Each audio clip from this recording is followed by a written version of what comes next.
Giant African frog. That's a 2-pound frog. We eat frog legs in Louisiana, but not these guys. It's like grabbing a basketball.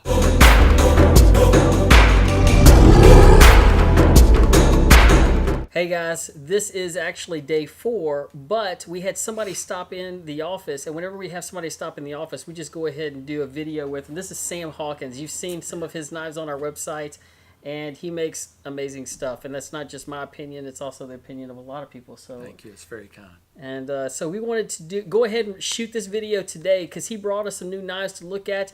But you'll also notice he doesn't have the accent that some of the other guys have from Africa.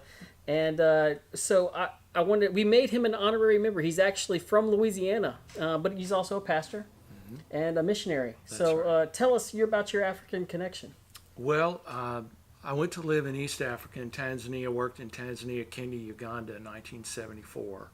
And that began my love with the continent. And I've been working in and out of there ever since then for many years now. So I have just a great love for the continent.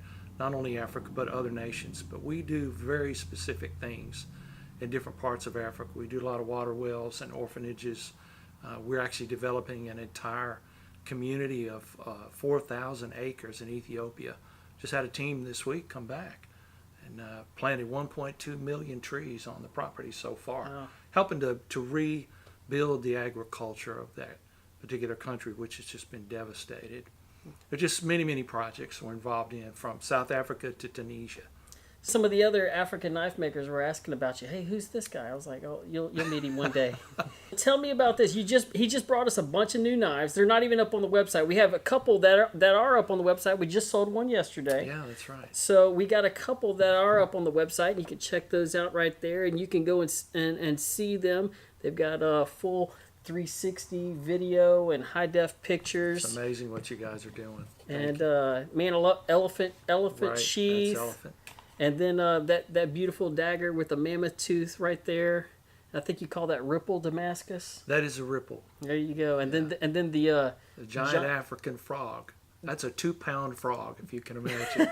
That's a I big can't boy. imagine. That's a big guy. I mean, we eat frog legs in Louisiana, but these guys. Not these guys. No. Okay. It's like grabbing a basketball. That's a beautiful sheath right there. So you brought a few others. Yeah. So tell us about what you got. What's new? You've been doing these recently, or?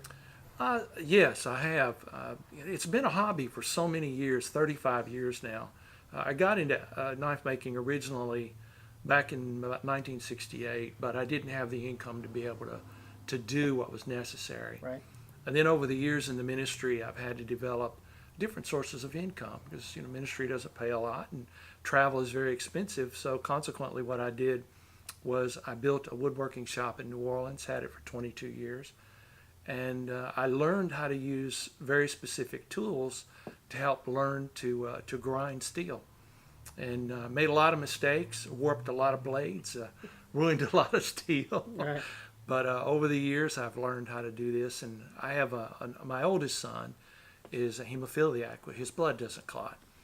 And so I couldn't ever give him an actual knife. Right. He always wanted one. He was, Dad, let me have that. He was just a little fella. So I made him one. I made him a little wooden folder. And he was playing with it around the shop, and then first thing you know, he's walking around the church playing with this little wooden knife, and all of his friends see it. Right. And they're going, Pastor Sam, can you make me one of those? And so I thought, yeah, I can do that. So I made several of those, and I thought, if I can do this in wood, I can do it in steel. And so I just began the process, and here it is. So how long did you say you've been making knives now? Over 35 years now. Wow. This is really helping me now to be able to take other people with me on several of the trips that I take each year. So you've actually made a few chef knives, and this thing right here is that's it's more probably it's more like a spear than a chef well, knife. I'm a short guy. This could be a sword. It could very easily be a sword. So tell me about this. What made you want to do something like this? Primarily my wife is, like many of our wives, have gotten into the Food Network and okay, Sam, can you make a knife like that? I went, well, I could probably do something similar. So I made several and gave one to my daughter-in-law and a few to other people. And I thought, I'm just going to go big one time, just one time. I'm just going to go stupid big, That's right? That's pretty big, and, yeah. How big you said, 17? It's 17 1/4 inches. Wow. Yeah. About 1 3/4, slightly under 2. Wow. And it's got some pretty deep etching in it, too. It really does. It's 1080 and 15N20 steels blended. I call that bob wire. And you also got two smaller, I like made two Santuku, smaller or ones. is it, what do you call that? That's a Santu. Yeah, that's what it would be. That's a 9.5-inch Santu. And with the giraffe bone. That's the stabilized giraffe bone, and the handles on these two are snake wood. But you got another little, is this a boot dagger? A boot, It's not a just- dagger, well, but actually, no, it's just a small upsweep skinner. That's all. yeah, with the mammoth tooth. That's a beautiful. Yeah, with mammoth right there. tooth. And, Real, it's like the baby one of that one. it's right? very similar. This pattern is more like a zebra, and this is more like a wave. There you go. Well, that's A little good bit one. different. And when I saw this one though, this is something I haven't ever seen Well, you I've do. transitioned a little bit. I That's love the Japanese style blades, and I think they're very practical.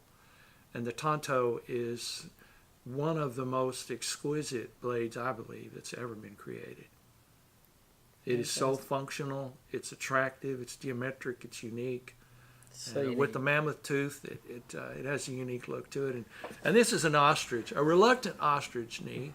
The ostrich was sorry to give it up. So by the time you see this video, it's going to be day 5 of African Custom Knives 30 Days of Thanks. And so we're thankful for Sam, thankful to our customers to support Sam's ministry, and you want to get a nice knife. Some of them are not available on our website. We have a couple that are available. Some of them are not available that are only going to be offered through Instagram. Day 5, the code is going to be DAY5 SHAWK, SHAWK. And that's going to be your code to get a discount on these knives right here. We're going to give you a little bit of discount on that, and then also offer some of these through Instagram and Facebook. You got to contact us. First person to contact us gets the knife. So we'll run a few deals through there. Thank you so Great much. deal. Thanks so much. Thanks for having me. All right. We're thankful for Sam Hawkins.